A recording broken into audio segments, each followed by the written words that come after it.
Today we are reading more Diary of a Wimpy Kid, Dipper Overload. Let's begin.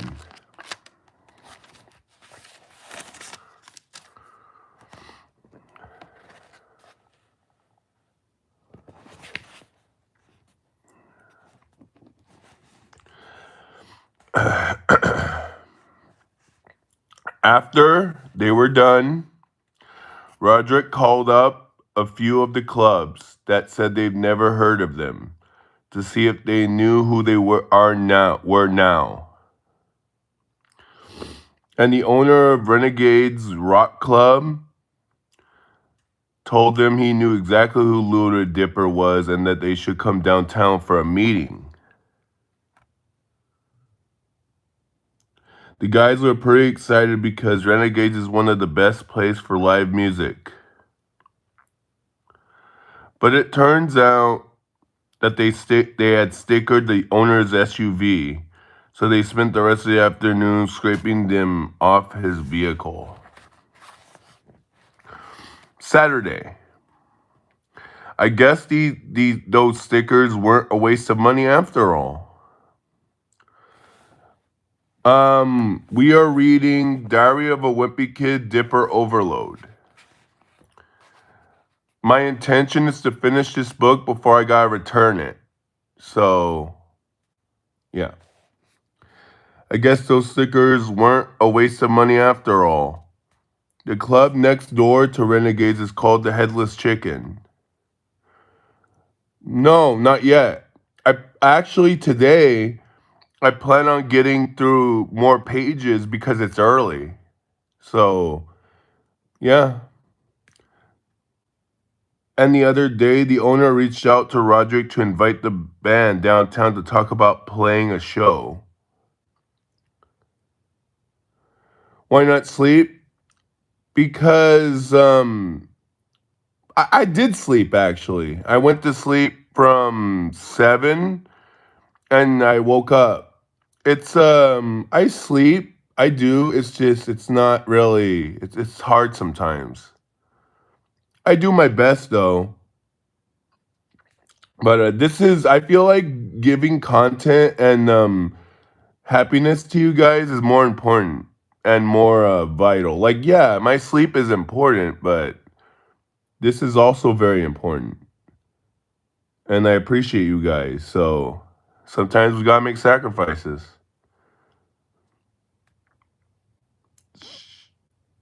She said, "No, that is not me. My name isn't Puff Daddy Diddy. I mean Puff Diddy. No, that's not me." She said the Headless Chicken has live music every Thursday night, and if Loaded Dipper wanted to play there, she'd give them half the admission she charged at the door. You should become monetized. Yeah, I should. Maybe in the future. We want to in the future. The sacrifice is that my basically the sacrifice is that I sleep, but I don't sleep all the way in. I sleep enough to survive, and yeah. Who is your favorite car? You mean what is my favorite car? My favorite car is Dodge. What's yours? Donate. Anyways, the guys couldn't believe they actually lined up.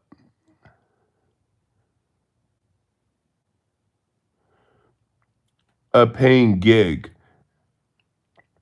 Oh, Honda's nice. Hellcat. Hmm. Joe Rogan, respect, brother. Thank you. I appreciate that.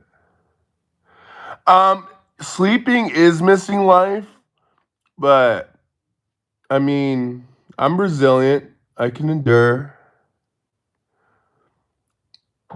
The guys couldn't believe they actually lined up a paying gig, and they spent all week getting ready for the show, since they were gonna be playing an actual stage. They wanted to make sure their setup looked really cool. Who doesn't like sleeping? Have a great day, G. You too. Since read Goosebumps. Wait. Yeah, I will consider that. Thank you. I will definitely consider that after I'm done reading this. I'll keep that in mind. They wanted to make sure their setup looked really cool. So Mackie made a giant loaded dipper banner to hang behind the band, and Roger got a fog machine from the Halloween store. Bill wanted to get one of those laser projectors to really put things over the top, but Drew's convinced those things are dangerous, so they had to scrap that idea. Roderick wanted to make his drum set look extra cool for the show, so he came up with the idea of putting skulls on top of his cymbals? I thought he was going to pick up a few plastic skulls at the Halloween store. But he was only interested in the real thing, and I guess people aren't just handing those things out to anyone who asks.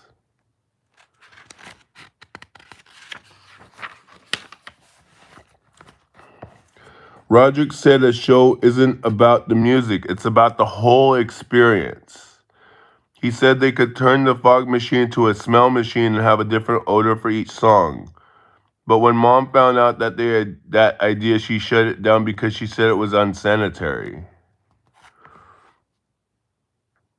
The guys had a lot of other plans for their stage set, but most of them were too expensive or just unrealistic. But then Bill came up with an idea that seems like it might actually work. He said they could buy one of those plastic portable porta potties, and when it was time for the band to go out on stage, they'd all come out of it for their big entrance. So they started calling around to find a place that sold porta potties, and found out those things cost a lot of money when they're brand new. Drew's uncle, yeah, everything is expensive now. It's crazy. Drew's uncle ran a construction site, and he was willing to sell the band a used porta potty at half price. So the guys went to pick it up today. But I guess loading that thing into the truck took a lot out of them, and now they're worried about getting the porta potty and all their equipment on stage Thursday night and still having energy to perform.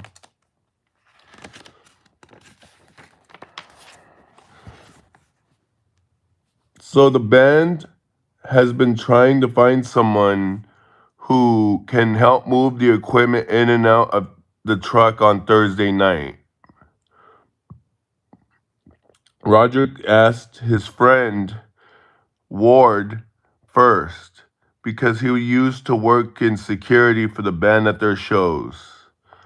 But Ward wasn't willing to help out unless they made him a full member of the band. Then Drew asked his brother if he'd do it, but he was still sore over getting fired from his job at the deli counter, and he said he'd only take to get it if they paid him the money he would have gotten at work. I guess the guys were out of options, which is why they came to me. Roderick said they couldn't pay me anything, but the experience would look great on my resume. I don't know what kind of employer would be impressed that I worked for a band with the word Dipper in its name, though. But I figure taking the job will make my Loaded Dipper tell-all book look a lot more interesting. So really, I'm just in this for the dirt.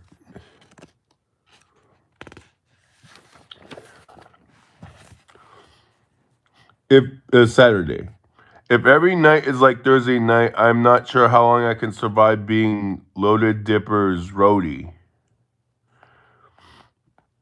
The band wasn't supposed to go on stage at the Headless Chicken until 8 o'clock. But Roderick was pretty anxious to get everything set up. So we get there 2 hours ahead of time and started hauling the gear inside. And the band was happy to let the new guy do most of the grunt work. It took over an hour to set up, and the guys wanted to squeeze in some rehearsal time before the crowd started arriving. But then Roderick realized he forgot his drumsticks at home, and he blamed it on me.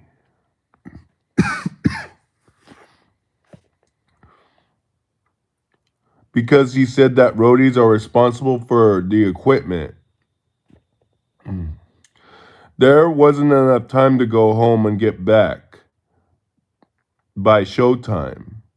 So Mackie started calling around to see if there were any stores in the area that had drumsticks. But I guess the only music store in town closed a few months ago, so that was a dead end. Then Roderick had an idea. He said there was a Hip and O'Henry's a few blocks away, and we could get drumsticks there. But that didn't make a lot of sense because Hip O'Henry's is a pizza place. How much does YouTube pay you? At the moment, nothing that I'm aware of, but in the future, sky's the limit. Who knows? Roderick reminded me that every Hip O'Henry's has a robot band that comes out sorry about the cough, 3 times a night to play a song. And even though it's been a while since I've gone to one of those places, I remember being kind of freaked out by those robots when I was younger. Roderick's idea was to somehow grab the drumsticks, which sounded a lot like stealing to me. But Roderick said we wouldn't be stealing, we'd just be borrowing them for a few hours. And he said we'd probably have the drumsticks back before anyone even noticed they were gone.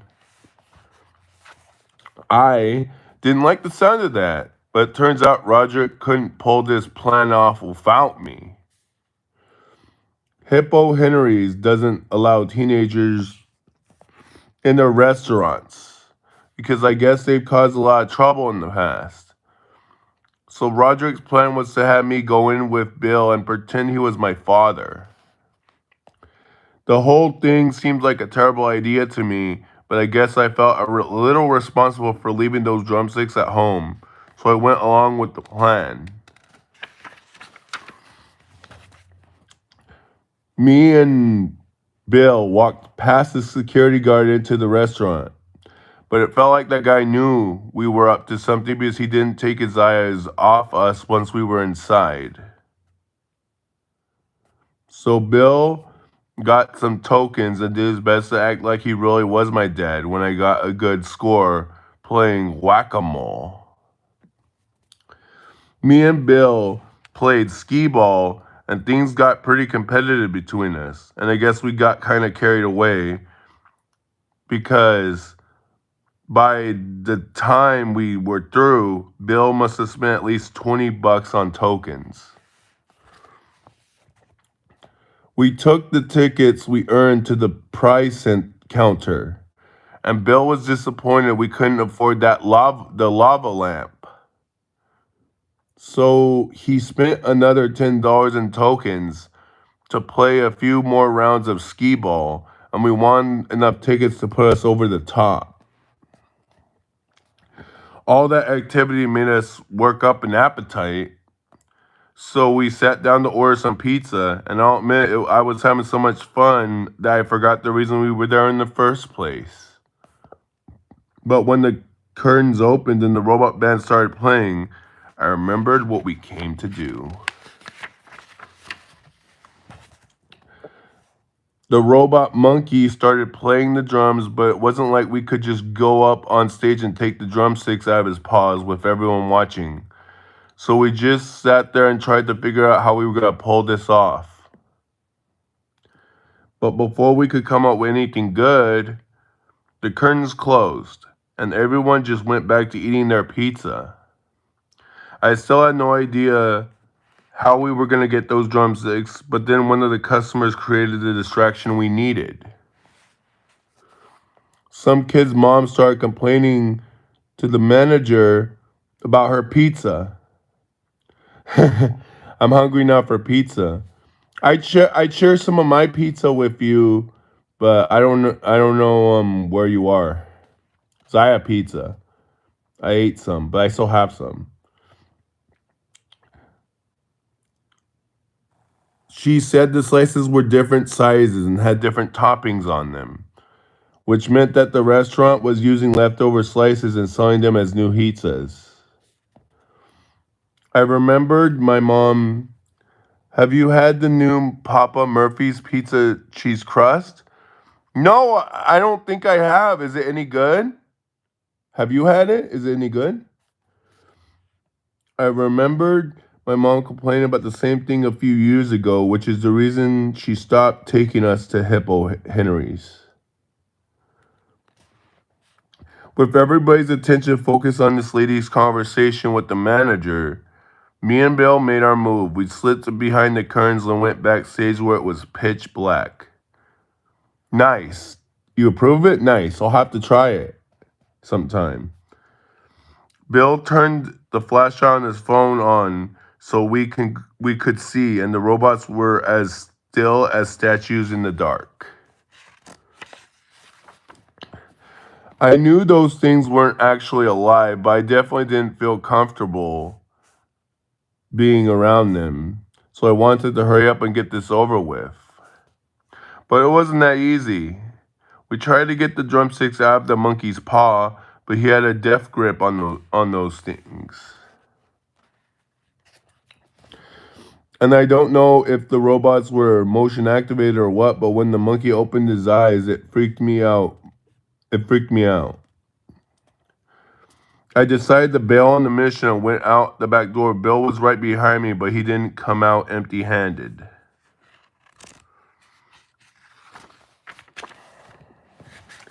Luckily, the other guys had pulled around to the back in the getaway vehicle, and that side window definitely came in handy. We thought we were in the clear after we got out of the parking lot, but the security guard was right on our tail in his Hippo-mobile. He chased us through traffic, and Roger couldn't shake him. Then we hit a red light, and the security guard stopped his vehicle and approached the truck on foot. Mackie was totally freaking out because he said he could go to jail for resisting arrest. Roderick said a security guard at Hip O'Henry's couldn't actually put someone under arrest. Roderick wasn't taking any chances though. He took a few quick turns and then pulled the truck around the back of a Chinese restaurant. Then he cut the engine and the lights, and we waited it out until we were sure the coast was clear. Mackie wanted to go back to Hip O'Henry's and return the monkey paw, but Roderick said there was no time for that because Loaded Dipper was supposed to be on stage at the Headless Chicken any minute. So he drove across. Sorry for the cough. So he drove across town and parked the truck in the alleyway behind the club. Then we went in through the back door. The manager was waiting for us inside, and she told the guys they needed to hurry up and get on stage because the crowd was starting to get restless. The problem was that we only had one drumstick and that was still in the monkey's paw, and none of the guys could figure out how to pry it loose. Then Drew had an idea. He connected a speaker wire to one of the wires dangling from the monkey paw, and when he did, the paw opened and let go of the drumstick. But when Drew disconnected the wires, the paw closed again, and this time it clamped shut on Mackey's leg. That's when the club owner came backstage and told the guys that if they didn't get out there and start playing, she'd never hired them to play at the Headless Chicken again. And even though Mackey was having trouble walking with a giant robot monkey paw attached to his leg, he managed to get on stage with the rest of the band. The crowd seemed like they were in the mood to be entertained, but Loaded Dipper wasn't ready for their big moment.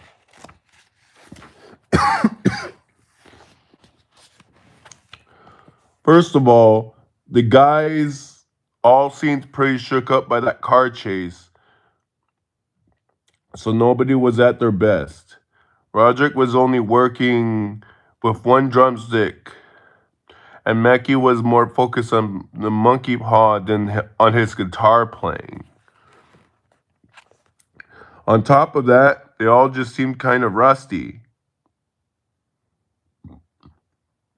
since they hadn't performed in front of a crowd in a while. But the person who was the most out of practice was Bill. He couldn't remember any of the words to the song, so he had to read the lyrics off his phone. And from all the squinting he was doing up there, I'm guessing he might be due for reading glasses. Bill probably should have put his phone on airplane mode before the show started, because then it wouldn't have rung when his grandma called. But I guess Bill doesn't like to keep his grandma waiting, because he answered his phone in the middle of a song.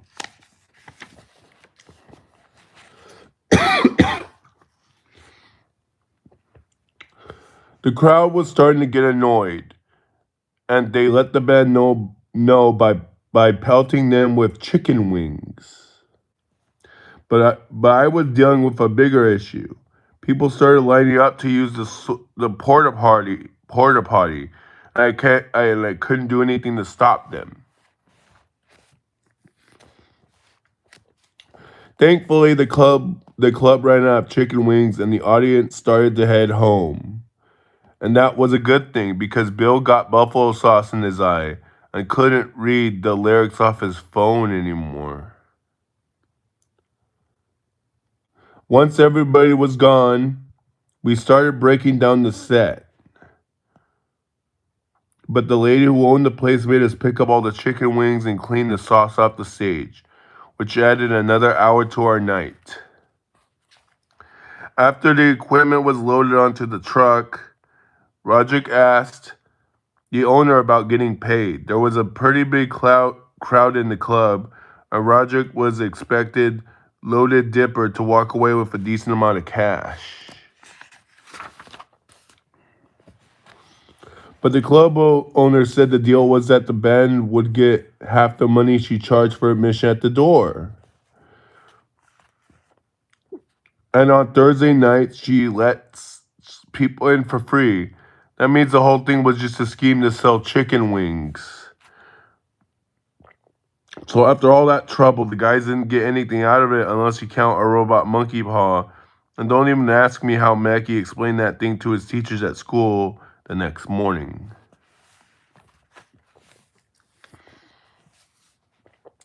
Wednesday. After the way Loaded Dipper performed at their last show, it seems to me like they should be spending a lot more time practicing. But they've been spending all their free time trying to get the monkey paw off Mackey's leg instead. Drew said maybe they could try the thing with the wires again, but Mackey's worried that could make the monkey paw seize even tighter and totally crush his leg. Mackey wants to bring the paw back to Hip O'Henry's because he thinks if he reconnects the paw with the robot monkey, it'll set him free.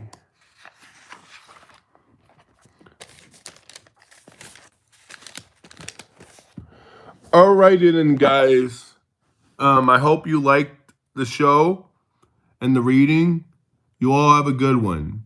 Keep it rigid.